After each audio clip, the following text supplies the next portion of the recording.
What's up everyone? I'm going to make this quick little video here to show you all how to use OBS to record videos for your portfolios. So first thing you want to do is go ahead and go to Google, punch in OBS, and the first result is what you want here. We're going to click on where it says download, right there. You choose your operating system. Most of us are using Windows. If you're using Apple, go ahead and choose Apple, but I'm going to use Windows. You download the installer, save that file right there, and then go ahead and open the file in your downloads folder like that. And then we can, that's it right there, the installer, so we can double click that and run that. You can't see this little window that pops up, but it's going to ask you if you want to allow it to make changes to your device. Just go ahead and hit yes. I'm not going to go through the full installation process because I already have OBS installed on my computer. So I will just show you what it looks like once you have it installed. So this is OBS right here, and yeah, we have like an infinity window thing going on right here. So what I'm doing is a display capture, so you can add different things that you want to put into your scene. I usually do display capture, which will take your whole screen. Hit OK. It will choose which monitor you want, so I only have one monitor on this computer, so if you have more than one, just choose the one you want and then hit OK. If it doesn't come in fit to your screen like this, you can right click it and hit transform and hit fit to screen, but it should come in fit properly to the screen.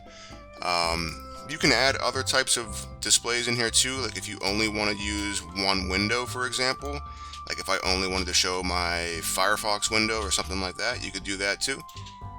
But I usually do the display capture. It's just easiest for me. And then the other thing I'll show you over here is the audio. So you can turn the desktop audio on and off. Sometimes if you have more than one monitor, you might want to choose the source. See, I've got different speakers plugged in, but I'm using these ones right here. But I'm not recording desktop audio right now, so that's not important. What is important is the microphone audio. So I have my microphone on, obviously, and if you look at the properties for the microphone, you want to make sure you have the correct microphone selected. So I have more than one microphone. I'm using the one on my headset right now. So just make sure you're using the right one, and you'll see the bar move up and down whenever you talk. That's how you know that you have the right microphone.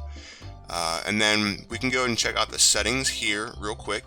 We're going to want to look at output and take a look at where the recording path is. Now that is where your video will record to once it's finished. I've set my path to a special folder already, but by default it should probably be set to your videos folder, which is in your PC right here. So that's probably where they'll end up. If you don't know where they're at, that's probably where they are. But again, you can set your own custom recording path right here, which I recommend that you do to keep track of your folders. So hit OK there, and then you can just hit start recording. Of course, I'm already recording, so it doesn't say start, it says stop for me, but I'm not going to stop the video.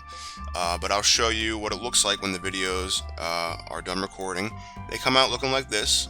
They just are named with the year and the date, like that, and then you can rename them yourself to whatever you want them to be. And then that's it. You can upload them to YouTube or whatever else video hosting site that you want to upload them to, and you have video of whatever you're working on. It's just that simple. So go ahead and check that out and start recording your own videos.